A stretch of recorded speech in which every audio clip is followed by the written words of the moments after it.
We welcome him back, Christopher Hitchens, Vanity Fair. Good morning. Good morning. Thanks for being with us. And the author of this book, No One Left to Lie To. You talk about it inside the book. How'd you come up with this title? There's a guy, there is a guy, a good man called David Shippers, who was, he's a Chicago Democrat, rather of the old school, prosecutor, who was hired by Henry Hyde to be the chief counsel for the House Judiciary Committee. And in his summary speech, closing speech to the impeachment debate before the committee, he said, look, the president has now lied in a civil deposition, he's lied to a grand jury, he's lied to all his cabinet, he's lied to all his colleagues, to his family, to the American people, blah, blah, blah. There's no one left to lie to. And I was watching this, I had an earlier title in mind for the book. It was even in the catalogue already. The publishers were furious when, having seen this, I was watching it at Miami Airport on Airport TV. I thought, that's got to be the title, it's perfect. What was the original title? It was going to be Ask Not, Tell Not. Why did you and your publisher select this picture for the cover? I had no idea till I sat down with the design people how many pictures there were of Clinton looking both smug and wicked and mendacious all at the same time. But that is almost the perfect one. And there's also a hint of triumph here in this one, as if he really does feel, I think that's everybody. I don't think there can be anyone left to lie to. When I say but my book is addressed to all the people who wanted to be lied to, and who still do. So in a way, he wins again until I can turn the tide. When I say the name Sidney Blumenthal, what comes to mind? Old friend of mine, unfortunately also an old friend of Mr. Clinton's, and great admirer of and worker for. And alas, as he said to the Senate in his testimony, one of those who was lied to. I mean, he realizes now that Mr. Clinton told him a false story about Monica Lewinsky and other matters, and let him, which shows what kind of a friend Mr. Clinton is, let him go into the grand jury and retell this false and defamatory story. The grand jury was me, and I was prepared to say as much when asked by the House Judiciary Committee. And rather to my surprise, because Sidney had denied telling anyone else, it became a huge story. I mean, it was a week-long flap, which I thought rather distracted attention from the main story, which was that the president had authored effectively a slander against a former comfort woman of his for whom he had no further use. That's the kind of guy he is. It's what he quite often does. And had it circulated in such a way, I thought, as to constitute an obstruction of justice, because it was a threat to her as well as a slander of her. I can't find the quote in here, but in the conversation that you had with Sidney Blumenthal. Someone's been reading it closely. I have read it, actually. But and I'm going to paraphrase, you allude to the fact that Sidney Blumenthal said, we're going to take care of Juanita Broaddrick. That's not exactly what you wrote, but can you explain what happened? It was actually Kathleen Willey. Kathleen Willey, I'm sorry. Kathleen Willey. Well, I know it's hard to keep all these female victims in perspective, isn't it? I think I can now tell them apart, but it's an effort. Kathleen Willey, the week before I had my lunch with Sidney, Kathleen Willey had gone on 60 Minutes to say that she'd been the recipient of unwelcome attentions from the president. I thought she looked like she was telling the truth. I have heard since that she's been subjected to various kinds of intimidation of a sort of rather mysterious kind about it. I brought it up with Sidney, or it came up at the lunch, and I remember he said that, well, her numbers are high now. You know, the polls had found people thinking she was credible, but they'll be down by the end of the week. And what had happened was, I didn't like the tone of it, you know, so that we'll soon fix her kind of thing. But the following day, I think it was, the White House found and released all the private memos between her and the president. Some of them quite affectionate, you know, and admiring. She is or was a very Clintonoid Democrat. And what angered me about that, they found those and put them out in a day, more or less. Those had been subpoenaed not long before by the Paula Jones lawyers, those same memos, and they wanted any and all paper contact between the president and Ms. Willey. White House said, sorry, we just can't seem to find them. We just can't find them. You can subpoena us all you want. We can't put our hands on the papers. Once they needed to reply to 60 Minutes, though, they found the papers in short order. And that struck me as so typical of the MO of this White House. It's so 10th rate and nasty and underhand. Like everything about this president and his tactics. Midway through the book, you point out, first of all, that the president had precisely 2 cabinet meetings in 1998. Yeah, count them, 2. One in January. To lie to the cabinet. And one in August. To tell him he was going to have to tell some bit of the truth, after all. And sorry about that, guys. He didn't really say sorry, as a matter of fact. He defended himself in the usual bombastic way when Donna Shalala said, well, you could get the impression, Mr. President, that you'd kind of put yourself ahead of, all other considerations, your friends, your policies, all of that. You really were thinking only of yourself. He whirled on her and said, well, you're the sort of person who would have preferred Nixon to Kennedy. Why did he say that? Well, I think he'll say anything. That was the comment that was overheard afterwards. He'll try anything. He's a complete solipsist. And he's completely without scruple. But I think the consequences of the first meeting are the graver ones, because at the end of that meeting, whether the cabinet were persuaded by his lying or not, I don't know, in their hearts, so to speak, but they were induced to go out into the street. The Vice President did, and the Secretary of State did, and make complete abject fools of themselves by saying they were absolutely sure he was telling the truth. Now, that's what everyone sees when they see Madeleine Albright coming to a negotiation now. They see, oh, well, great, there's the woman who believed the president about Monica Lewinsky and went out and stood outside in the street and said, everything's fine. Nobody resigned. Only one person has resigned from this administration. It wasn't over any of these things. And it wasn't someone who'd been humiliated, as these people were. They've lost all their pride, all their dignity. Later in this chapter, you say that I've known a number of people who work for him or with him and who have worked with this man. They act like cult members while they are still under the spell and talk like ex-cult members as soon as they've broken away. Yes, that's true. George Stephanopoulos? George is the one I know the best, yeah. Maybe it's slightly unfair to say that he acted completely like a cult member while he was working there. He's a relatively straight guy and rather decent, I think. But, he had to often stand up for or defend impossible positions.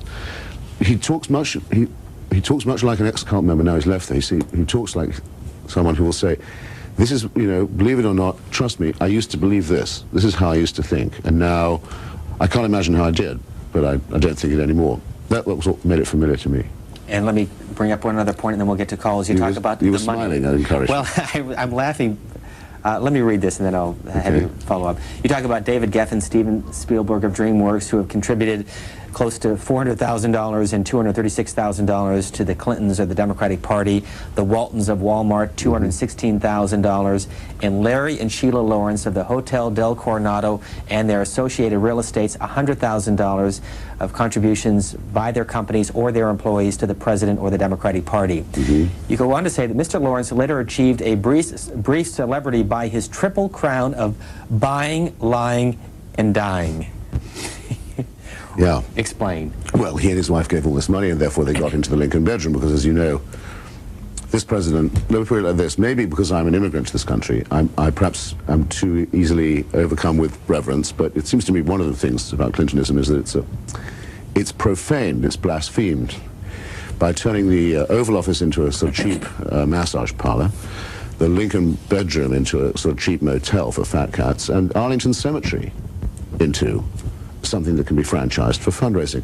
Mr. Lawrence invented a war record for himself so that he could, along with a hefty donation, have himself buried in Arlington Cemetery, and he and his wife appointed to diplomatic positions and so on. When it was all discovered that this had been a fraud, and that the money shouldn't really have been handed over anyway, he had to be dug up out of Arlington Cemetery and reburied. Now that would get me down if I was a patriotic American, which I can't claim to be.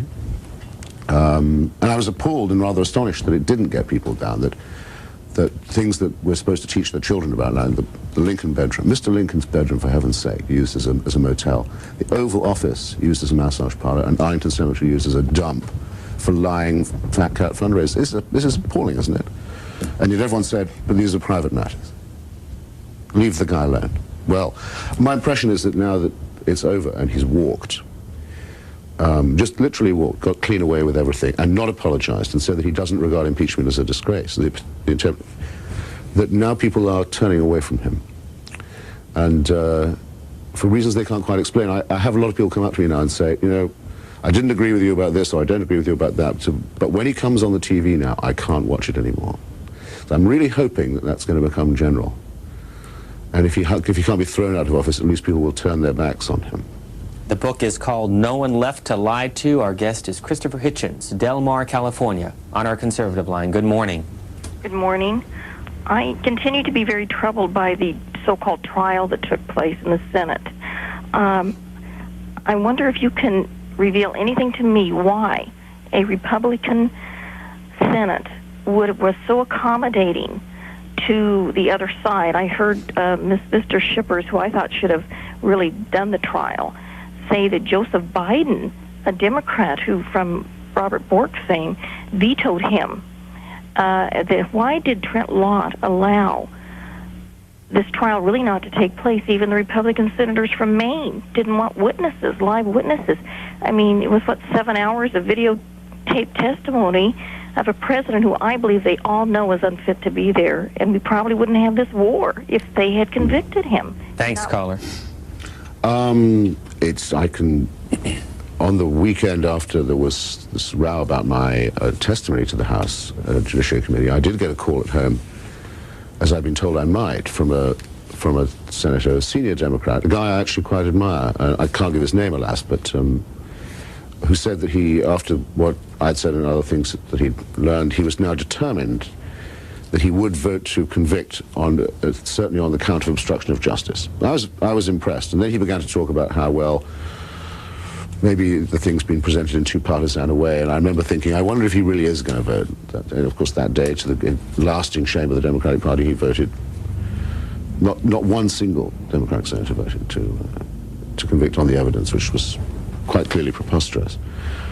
And that was the most noticeable thing. But the lady questioner is quite right to say that there was a mysterious lack of enthusiasm on the Republican side. It would take a long time to explain all the reasons I think why that's true. But in effect, there had been a Clinton-Gingrich co-presidency until quite recently. The Republican Party had no real political quarrel with the president. The president, after all, was enacting most of their program, and in the middle, indeed, of the trial itself. He, in a step that I think, among other things, constitutes vote buying in the potential jury, announced that, yes, after all, he is going to not just test but build the Star Wars, the SDI system, the most expensive and destabilizing and dangerous and wasteful boondoggle in military, indeed in political and economic history. So they were aware of that. They had the president where they wanted him. They say, okay, you enact our agenda, we might go easy on you. The second thing was that the Republican Party knows how to watch Wall Street and the opinion polls as well as anybody else does, perhaps a little better, certainly no worse. And it seemed to be the ruling of Wall Street and the Dow Jones and the opinion polls that impeachment was a waste of time or diversion, or at best. And at a meeting in Palm Beach of, I think it's called the Golden Eagles or some such, it's the Republican backers. I've sometimes heard it called the donor community, which always makes me laugh. The party had been told pretty much, you know, who cares about whether there's a crook as president? There are worse things than a crooked president if the guy knows, you know, what policies to pursue. Get with the program. I think Trent Lott was capable of picking up that signal.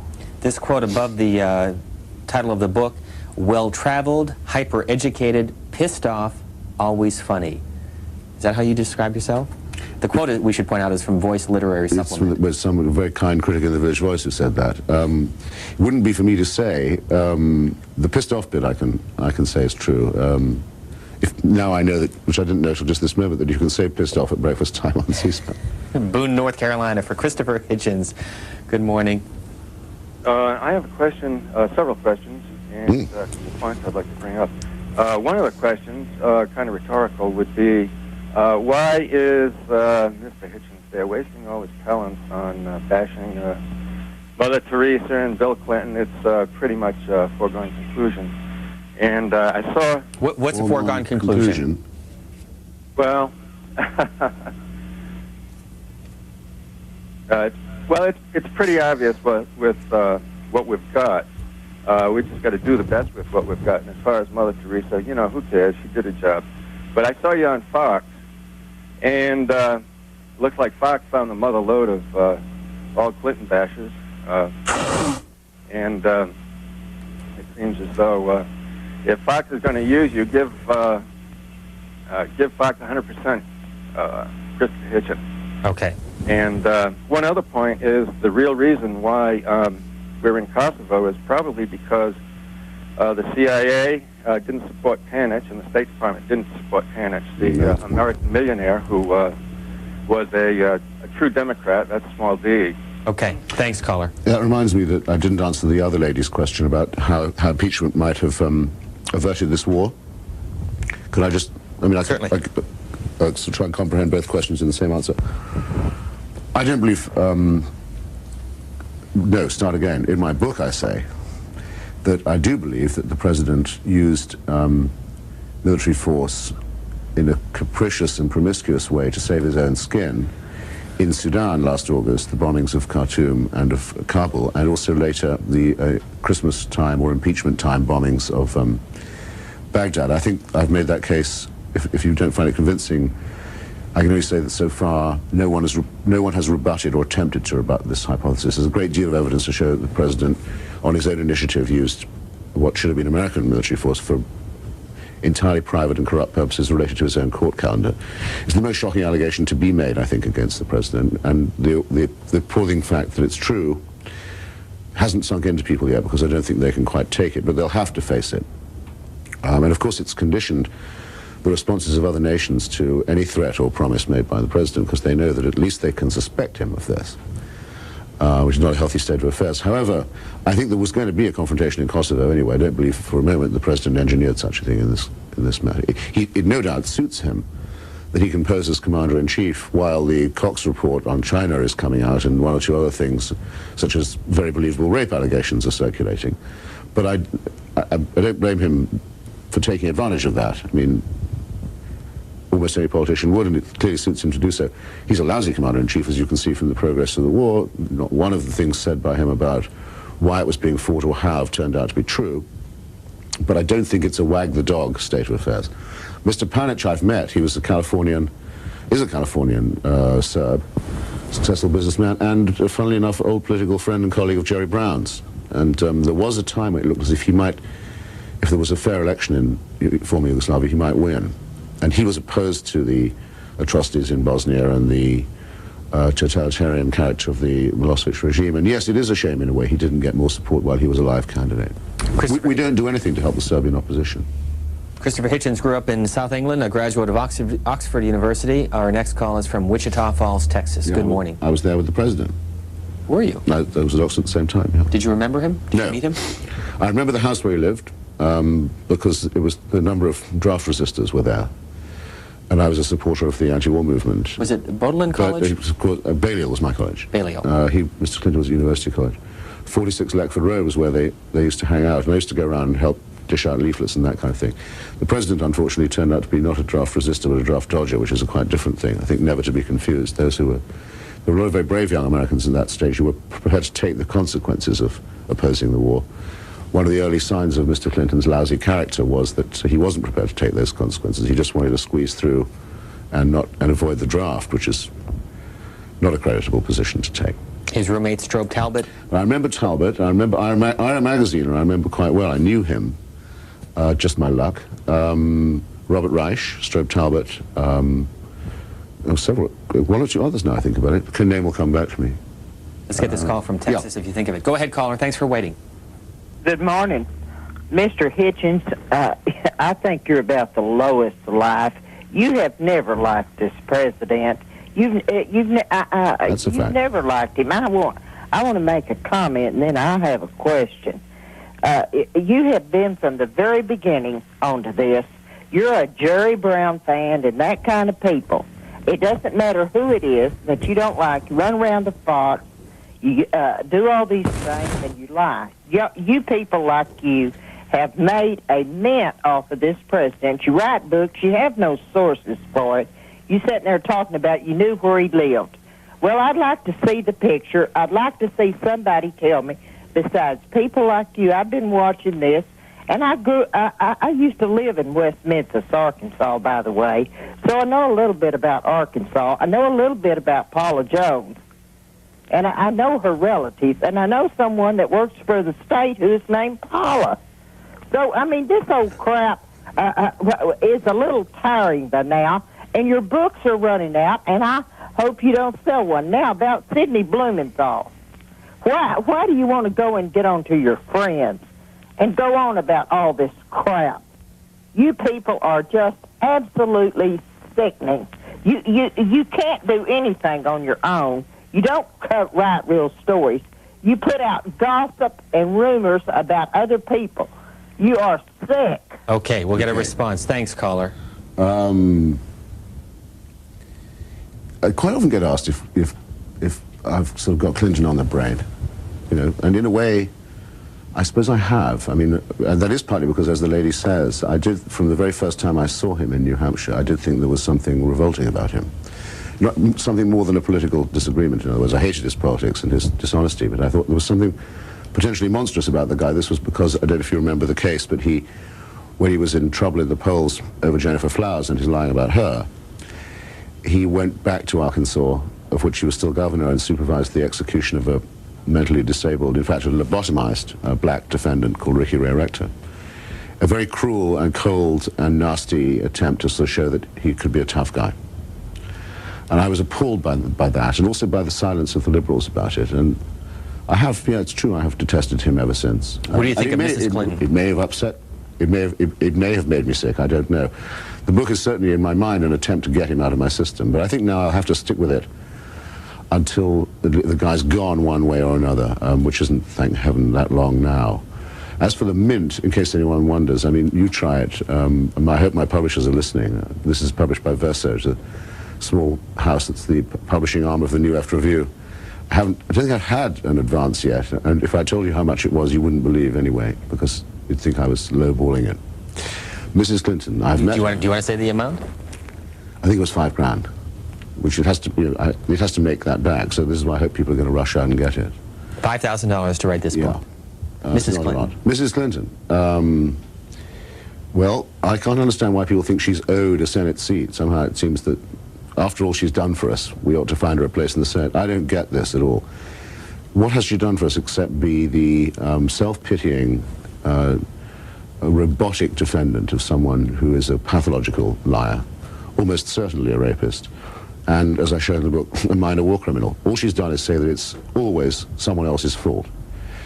That plus, I suppose, very nearly single-handedly took the work of many people over many years to build up a consensus on national health coverage and universal health care, and just piss it away in a couple of months, so that now there's no question in anybody's mind that the healthcare situation in the United States is much worse than when the Clintons were elected, very much worse, steeply worse, both for the profession and for the patients, because of the takeover of the whole healthcare business by the HMO racket. Probably one of the greatest single social disasters of the century.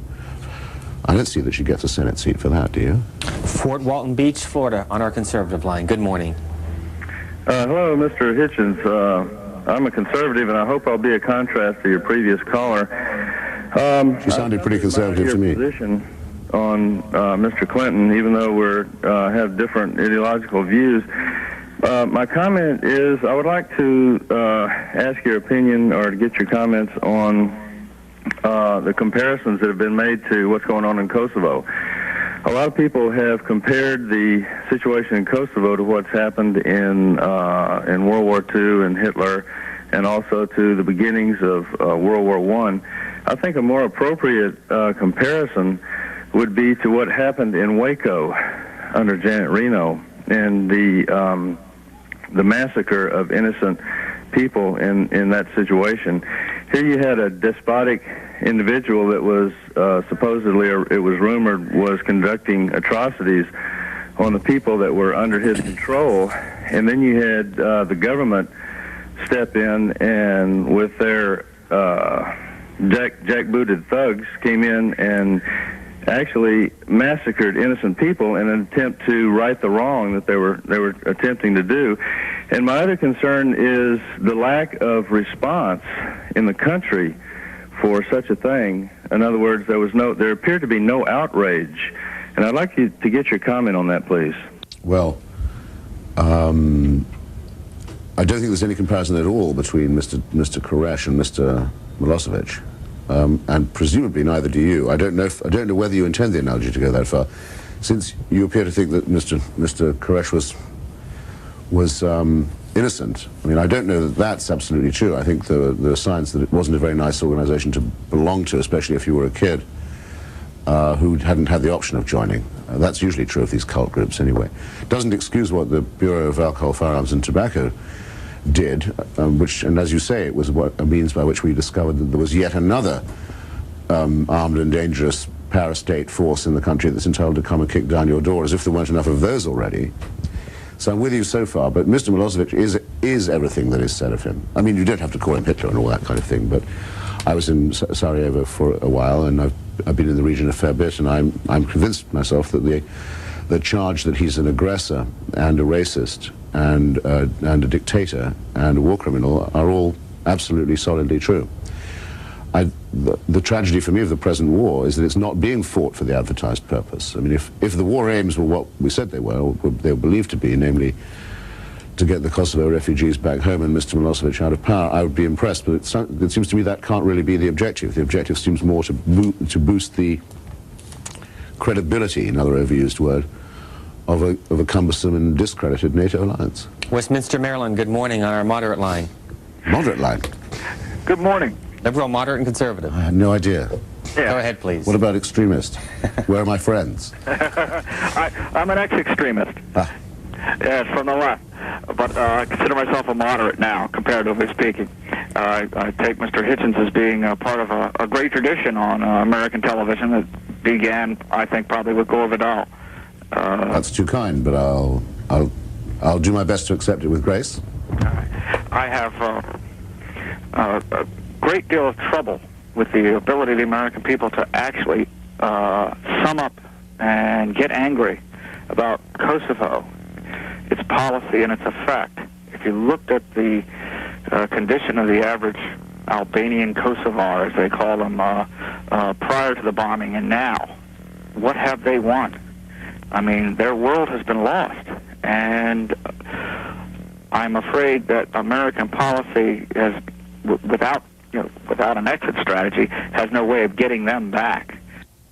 Mr. Milosevic has an exit strategy, though, doesn't he? Or rather, an exodus strategy, and he's had one for a long time. And of course, everybody knew that he was planning to do this, and that's what makes it so disgraceful.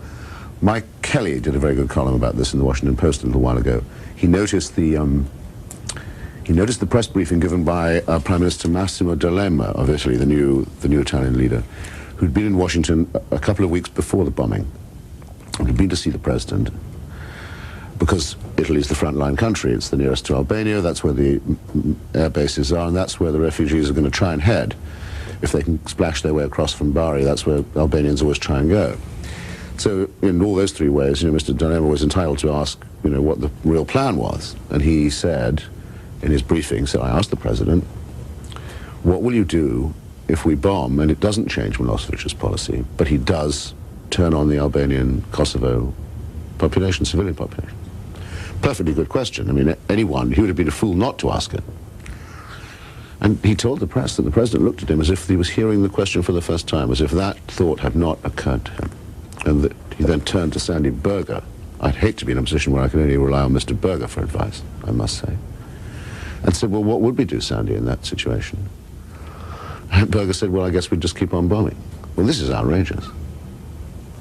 They then compounded this by saying, when the refugees were immediately kicked out in their hundreds of thousands and found on the hillsides of Macedonia and Albania, from the president and from the Joint Chiefs and from Mrs. Albright and Mr. Cohen, we were told, oh, don't reproach us with that. We knew that was going to happen. We're not surprised by this. Well, we were expecting it. They were expecting it. What kind of an admission is that? That makes them accomplices, in point of fact. We have to hope for their sake that they're lying, because if they're telling the truth, then they would have to go to The Hague as well as Milosevic and be charged with complicity in crimes against humanity. The reason it's possible they are lying is that if they knew it was coming, then why were there no blankets and Pampers and food parcels and bottled water at the frontier? I mean, if they were expecting this flood of immiserated, homeless, terrified people, they certainly didn't look as if they'd made any provision for it. And then they said, Well, I tell you what, since you have been kicked out and had your lives wrecked and all that, maybe we can have you live on a barbed wire encampment we've got in Cuba. I mean, as the caller just said, you know, if you didn't laugh, you'd have to cry, or you'd have to pretend that you hadn't noticed and just get on with your life. But the shame of this is unbelievable, it seems to me. Unbelievable shame. Go ahead, Silver Spring. Good morning. Good morning. I'm a long-time viewer, and 67-year-old African-American, and retired Navy veteran of 25 years of Korean and Vietnam War. And Mr. Hitchens fascinates me. He really gets to the core of a lot of things. I voted for Clinton twice, and I can't stand to watch him on TV. And I hate to say this, but as an amateur student of American history, I find him very much American, very much represents what this country is to a large degree. And I have no doubt in my mind that if he was in Milosevic's place, he would be just as ruthless and bloody. And if he had it in his power to really direct the armed forces during his impeachment, I think he would have surrounded the Capitol building and probably rounded up all the Republicans and paraded them off somewhere. Caller, did you vote for the president in either of the two elections? He said twice. Twice? I'm sorry, I missed that He said part. twice too many. What turned the tide for you? Just watching him on TV, his facial expressions, his wiggle worming. What do you think of this picture on the cover of Christopher Hitchens' new book? Yeah, it almost nauseates me, and a lot of his facial expressions. There's no doubt that he's a smart man, but I don't know. We'll get a response. Thanks. Americans, I guess, believe that O.J. was guilty too, so me and my wife go around and around on these various subjects. But since I'm fully retired, I'm a C-SPAN addict, and I watch it constantly, you know, and I appreciate getting through to express my humble opinions. We're glad to hear from you. We'll get Christopher Hitchens' humble response. No, it doesn't get any better than that. I think we should just let him speak for himself. Good man. Iva, South Carolina, good morning. Good morning. I hate to disappoint the woman that called earlier, but I can't wait to go buy your book. Huh. I share every thought in your head. Let me ask him, you brought up a good point. Is this now at bookstores? Oh, yes, at fine bookstores everywhere. And what about Amazon.com or Borders Online? It was number 15 on Amazon.com's list yesterday, I was pleased to see. And how much is it, by the way? Well, I think that depends where you go buy it. My publishers are either too cheap or too slithery to actually put a price on the cover. But places like Barnes & Noble, I guess, discount books. I think it'll run you, though, about $18. I must say, I think that's rather a lot for such a small book. But if you don't like the president, it'll probably be worth it to you. And if you do, it'll certainly be worth it to you. Go ahead, caller. I'm sorry. If you do like the president, it's the best $18 you'll ever spend. So you'll spend $18 for this? Well, you could probably get it for $15. Well, shop around. I have distrusted him from or buy in the very bulk. beginning. And thank you for your book, and I'm looking forward to reading it. Thank you. No question, caller? Just a comment? She must have hung up. Phoenix, Arizona. Good morning for Christopher Hitchens. Yes, sir. Good morning. Good morning. I just wanted to comment on one of the calls that Mr. Hitchens received from the woman, and it was with great criticism. And I think it is typical of the non-thinking liberal segment of the population. And I would further opine that this country seems to be now run by propaganda, fear, and paranoia. And gone. Well, I would say next. Cleveland, Ohio. Good morning. As far as what you're stating, basically, you're only stating your views on all of this. Don't state anyone else's. I can't hear you because I'm... Do you really have any facts to back anything? And secondly, I am a Democrat, and I do wonder... George W. Bush seems to be leading the pack by 50-some% or whatever it is now. He hasn't said a word yet. How could these Republicans back up somebody that hasn't said anything? I think this is so stupid. When is he going to open his mouth? Thank you. Thank you, caller. Do you ever notice how people sometimes will say, when you've said something yourself, they'll say, well, that's only your opinion. And you think, well, yeah, I mean, that's true. Who else's opinion could it possibly be? So it's a tick. Some people do this.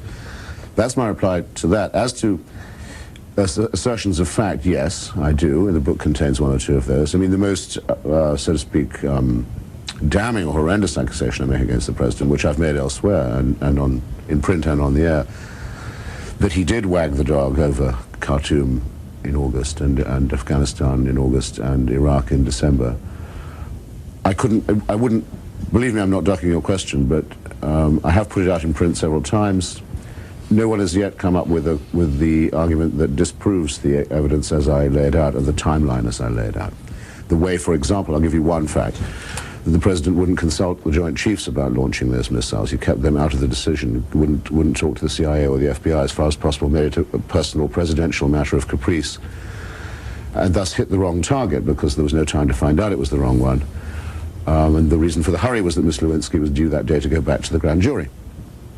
Things like that. Do you know how many people who've been asked to testify before the Senate Committee on the campaign finance scandal, which may turn into the greatest scandal of all time if it turns out to be connected to the Chinese People's Republic's theft of nuclear intelligence, which I think it is going to prove to be, by the way. Do you know how many people of the Clinton fundraising community were asked to come before that committee and either fled the country, became fugitives from justice, or took refuge in the Fifth Amendment? Here's a fact for you. 121. 121 people are currently refusing, by one means or another, to say what they know on the campaign finance question. That's a lot. That really is quite a lot of people. In fact, I think the political corruption of the electoral process has never been as boldly practiced as by any administration as by this one, or by any president as by this one. I wouldn't exempt even Richard Nixon from that judgment. We have a lot of emails. Let me go through a couple of them. One in Tampa, Florida. Gloria Blankley says, the lady insulting Mr. Hitchens is no better than the other enablers of this draft-dodging president. I'm finally hearing the truth about this man. Another says, there is no one I would rather listen to than Christopher Hitchens. I disagree with his political views, but he is so profoundly erudite, the William Buckley of the left. That from Jay McCarthy of Marblehead, Massachusetts. Gore Vidal and William Buckley, to be called both in the same show. Is this in the first half? Or are we past the... Just about 40 minutes in. In the first 40 minutes. That's pretty good. That makes my day. Either one would have made my day, but both really does it. Thank you. I don't deserve it. Then we get this from Jerry and Janice. Your guest is a buffoon. Ah. I was waiting for the other shoe to drop. And there's this. Your guest, a Vanity Fair, makes me puke. Okay. No, but still... They can't take it away from me, the Vidal and Buckley stuff. They just can't take it away from me. Surely, is that all they say? There's more, but we're going to get back to calls. Worcester, Massachusetts, for Christopher Hitchens. Good morning. Good morning. Mr. Hitchens, I have a question. Earlier you made the comment about President Clinton making the comment to Donna Shalala about her preferring Nixon over Johnson. And I just wanted to ask... Nixon over Kennedy. Over Kennedy, excuse me. I had a question. After the impeachment, his first press conference, Mr. Clinton told the story about the man falling off the cliff and grabbing onto a branch. I wanted to know, because you know this administration, does he actually believe this when he says it, and believe this when he says it to his cabinet members, or is he part of a strategy to infuriate his enemies or infuriate his critics so they'll speak out more against him, therefore his poll rating go up more? Do you have any comment on this? Well, it's a thing you have to ask yourself all the time about Clinton, because you can only make, it's like what used to be called the Cretan paradox. The philosopher Zeno came up with, saying all Cretans are, all men from Crete are liars. But what if you're told that by someone who is himself from Crete? Is that statement still true if it's said by someone who's from Crete already? The Clinton paradox is the same. You wonder if he's lying even when you suspect he might be telling the truth. For example, he, just on this matter of the impeachment and the trial, he said that he had never read the Starr report. He said that he never watched any of his own trial. Now, suppose those statements should be taken at face value. I mean, I suppose he wanted those statements to be believed. Why should he want people to believe that he didn't even trouble to read the document that had created all this fuss and that was the account of all the trouble that he, Clinton, had put everyone to? And isn't it astonishing that he would want us to believe that he wouldn't even watch his own trial by the United States Senate? What was he doing instead? Playing golf? Having phone sex? We don't know. But I mean, he wanted us to believe that. But I thought to myself, well, what does he take us for?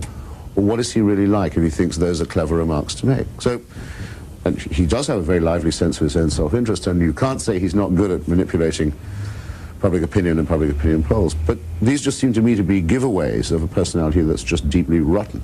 Does he know who you are? I don't think so. Well, I wonder now. He might. If you had the opportunity... I've never met him. I've met him. I've asked him a question in New Hampshire. I asked him about the lynching that he conducted of Ricky Ray Rector, but he turned his back on me and wouldn't answer that question. If you had the opportunity, would you ask him a question in a White House news conference? No. I don't go to those things. I mean, I've got a pass and so on, but I've stopped going because it's humiliating. Like this business tomorrow night at the White House Correspondents' Dinner.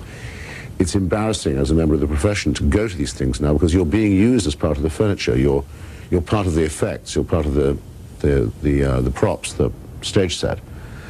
It's degrading to go, I think. And not that the president is in the habit of giving much in the way of press conferences this year. I mean, one of the many signs of the sort of banana republic kind of regime that he's been running is that he won't meet with the press unless he absolutely has to, or unless he can shelter behind or drag in as a prop of some visiting dignitary who's worth 10 of him. Al Kamen writes about the dinner you just alluded to tomorrow night. We'll have coverage of the dinner, which our coverage gets underway at 9:30 East Coast time. Al Kamen writes, black tie, wires optional. Michael Isikoff is getting the Edgar Allan Poe Award from the White House Correspondents Association. And for a while, the president said that he was either not going to show up or travel somewhere else, like Littleton, Colorado, or an Air Force base in Europe, or sucking up and going. He's decided, according to Al Kamen, to suck it up and go, but he will not be on hand for the award ceremony. Can you explain? Yeah, every year there's this terrible event at the Washington Hilton where where the press grovels to the president and the president grovels to the press. It's a horrible thing to see. The president tries to show he's got a sense of humor. The press tries to disprove what's already obviously not true, namely that it has an adversarial relationship to the presidency. It's a humiliating evening, and lousy food and bad speeches, and worst of all, because the journalistic profession gives itself far too many of these as it is, prizes are handed out, like party favors.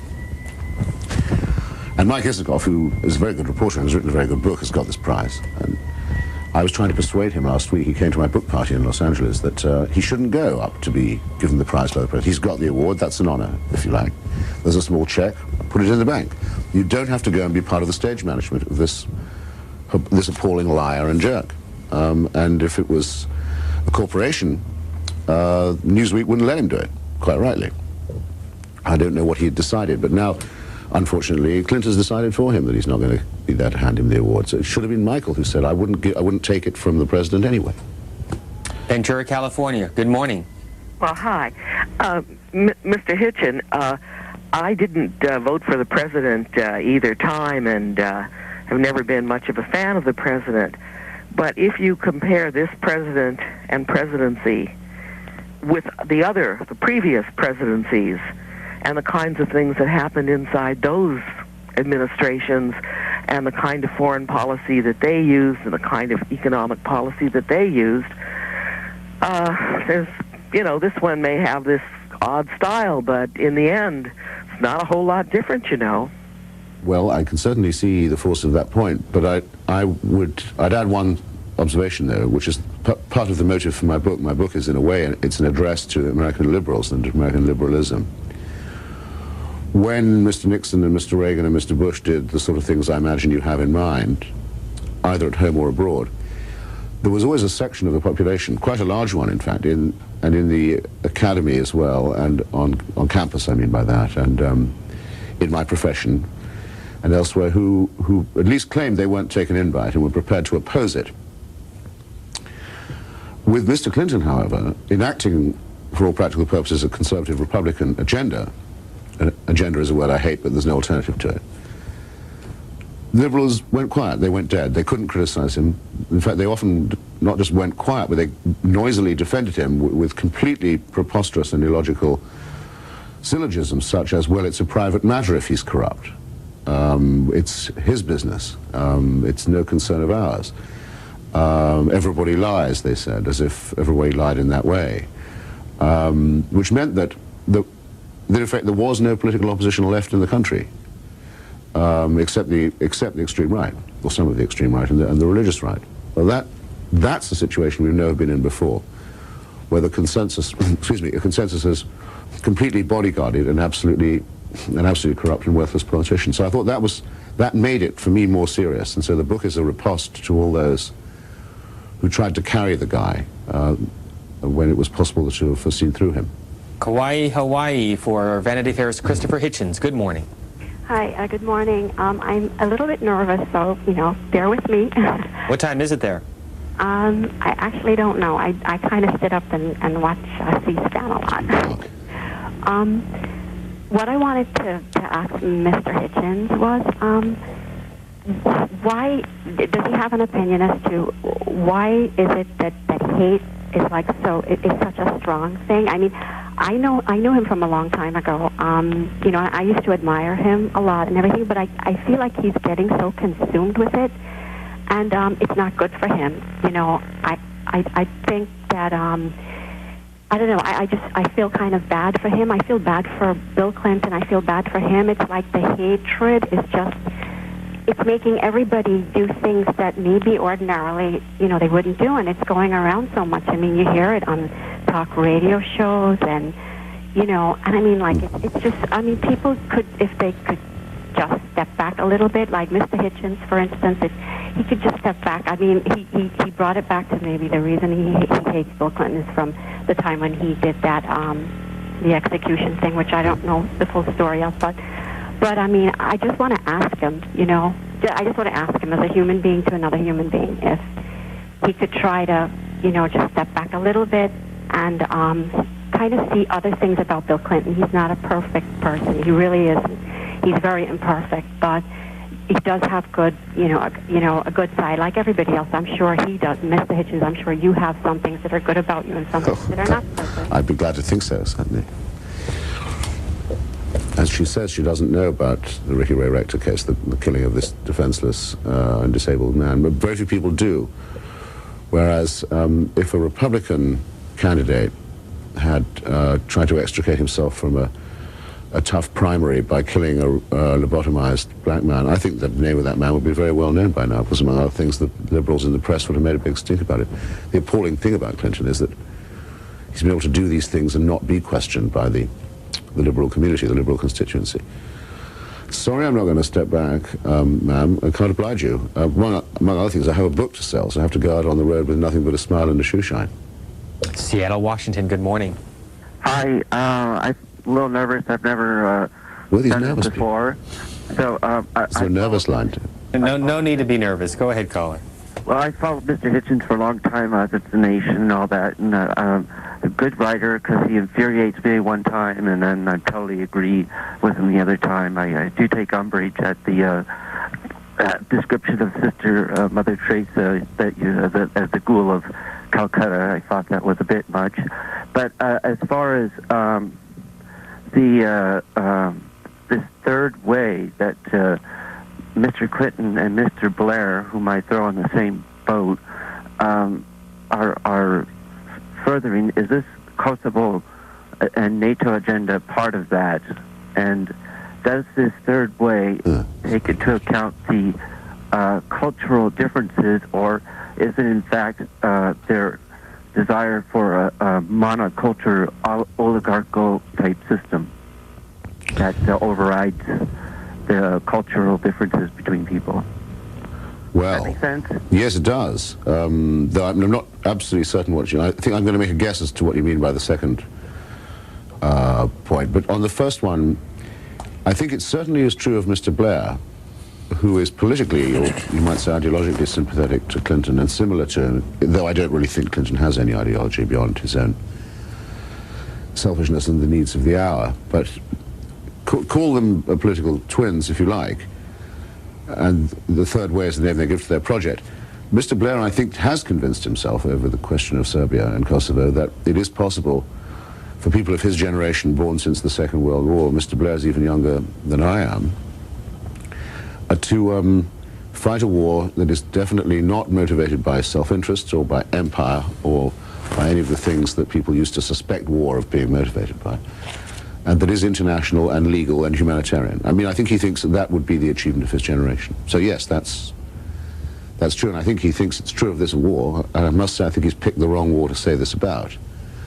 But one of the things that makes watching this nightmare in Kosovo so appalling is precisely that you can't say that the war is being fought for a purpose that is, as advertised, ignoble.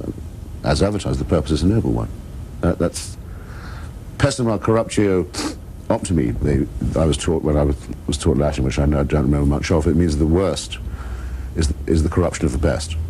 If you were to write a profile of Christopher Hitchens, which adjectives would you use to describe him? I really don't think that's a fair question. I mean, you'd have to ask somebody else. But I hope... Well, no, I'm not even sure I should say what I hope would be said. Can't do it. Were you really up all night? I was up a lot of the night. Why?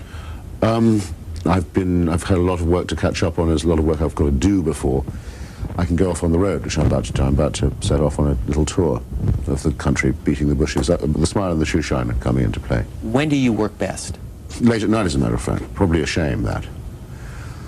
Children are asleep, phone doesn't ring, it's quiet, except for the, screams and gunshots and things like that. In the book? I like to work there. The book dedicated to Laura and Sophia? Yes, my daughters. How old are they? Sophia will be 10 this year, and Antonio will be 6. Pensacola, Florida, good morning. Yes, hello. I want to turn this on mute. I would like for you to give me one statement that Clinton has said to you that you could say he is a direct liar. Perhaps at Oxford or wherever. One statement he has said directly to you. To me personally? Beg your pardon? To me personally, you mean? Beg your pardon? To me personally, sir. Yes, to you personally. And you say you've known him since Oxford. You know him back when he was in Oxford. Even back then. Can you tell me one? No, I think I may have let you get the wrong impression. I very carefully said I did not know him at Oxford. I'm contemporary of his from there. I knew other people who lived at his address, other contemporaries of his, American and British, and so on. But I've never met the guy except for once in New Hampshire, where he wouldn't answer a question I asked him about the, I thought, judicial murder of Ricky Ray Rector. It was funny, too, because he was looking very much for a change of subject from Jennifer Flowers, which was all that my colleagues would care about. And I thought, as a test of character, surely executing a lobotomized black man is more strenuous test, more interesting test than lying about Jennifer Flowers. So anyway, I said, well, Governor, I do have another subject. And he sort of turned as if that would be nice. And I asked him about this, and he just turned his back and walked away. It was on the tarmac at some airport in New Hampshire. Chicago, good morning. Yes, good morning. Good morning, Mr. Hitchens. Good morning. I've watched you over the last year and a half or whatever, and I have to admit I disagree with most things that you say, but I respect the way you stick to your guns, and I would like to see, perhaps with your very direct, acerbic form of journalism, using that in maybe a little bit more positive way, highlighting other things. But I think you certainly yourself, and also Mr. William Bennett, who I used to completely disagree with, I think a lot of things you've said we're actually now seeing turned out to be true. I'm not talking about rapists or war criminals. I think that's a little bit below your intellectual level, to be quite honest with you. But anyhow, my question to you is about the Kosovo crisis. Two very quick questions. What about this double standard in the Rambouillet Agreement, where one of the stipulations is that the Kosovo Liberation Army is supposed to be de-armed or unarmed, and yet we have the Western media now eulogizing that now there are 20,000 people and whatever. And I have a feeling the Kosovo Liberation Army is just doing the dirty work for Clinton. He doesn't have the moral strength to send the troops in. I think he does an injustice to the troops, because I'm sure the Marines, the British paratroopers, the French Foreign Legion, they would go in there. seeing what's going on. Caller, I'm going to stop you on that note because we are short on time and we'll get a response from our guest. Thanks for the call from Chicago. The Kosovo Liberation Army I know very little about. I don't trust anyone who says they do know it well. Allegations have been made against it that it's an extreme Leninist organization, that it's an extreme Islamic organization, and that it's a drug dealing and narcotic smuggling organization. I don't know of any evidence for any of those three propositions, and I know that a lot of what is said about KLA is slanderous, but I have a suspicion that there's an accusation you could make against it that would be true, which is that it's an extreme irredentist nationalist organization, by which I mean to say that it wants, in the end, Kosovo to become part of a greater Albania. And I think that the metastasis of the vile idea of Milosevic, Greater Serbia, a state based on ethno-fascism, internally and towards its neighbors, the metastasis of that will be Greater Albania. It'll be Milosevic's fault, but it won't be a pretty thing to see. And I think Western policy should be predicated on the idea that Greater Albania would be a bad idea too, just as Greater Serbia is. Jacksonville, Florida. So you're right, there is an imbalance, yes. Good morning for Christopher Hitchens. Yes, sir. I'd like to say thank you, Mr. Hitchenson, for writing the book. I do have two comments for you, sir. One, I'd like to find out what you know of the Ford Foundation and if you believe that the Clinton administration is involved with it. I've read several books throughout the years on that subject of a government, a larger government issue behind the scenes. And also, I'd like to correct Mr. Kelly, who was on before you, who said that there are only 10, 12,000 people in the area of both Iraq and the Kosovo area.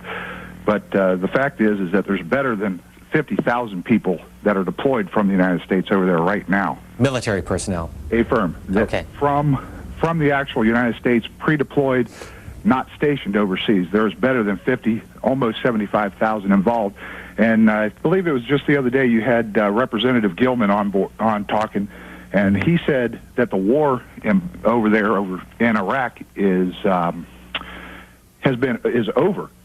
And I will hate to tell you this, and the people of America do need to know this.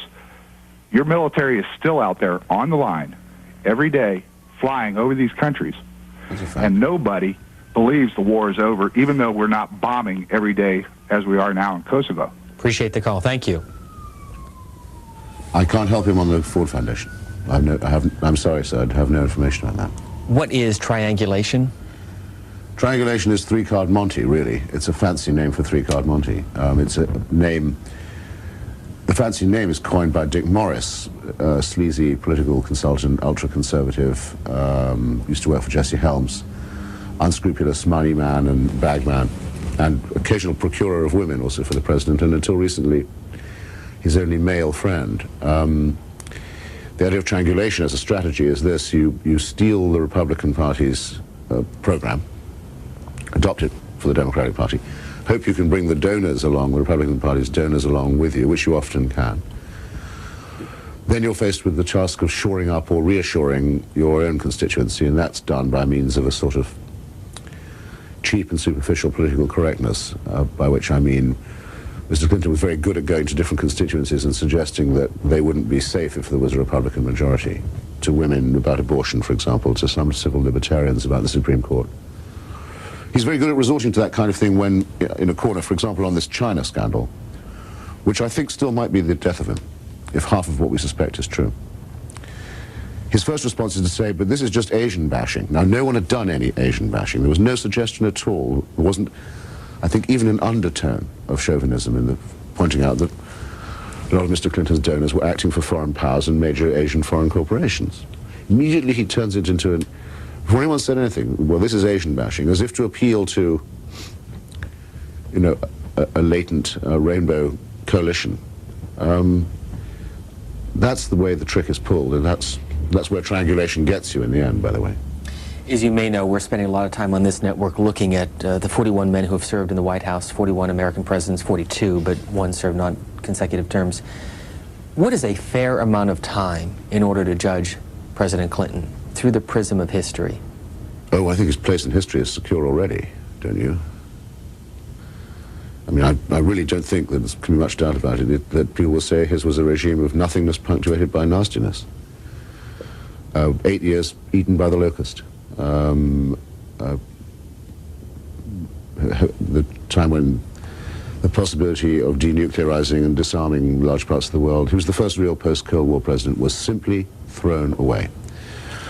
With a chance to rebuild a different relationship with Russia was thrown away in the same way, where the most sordid imaginable relationship was, however, developed with China in the most cynical possible manner. Where the worst kinds of political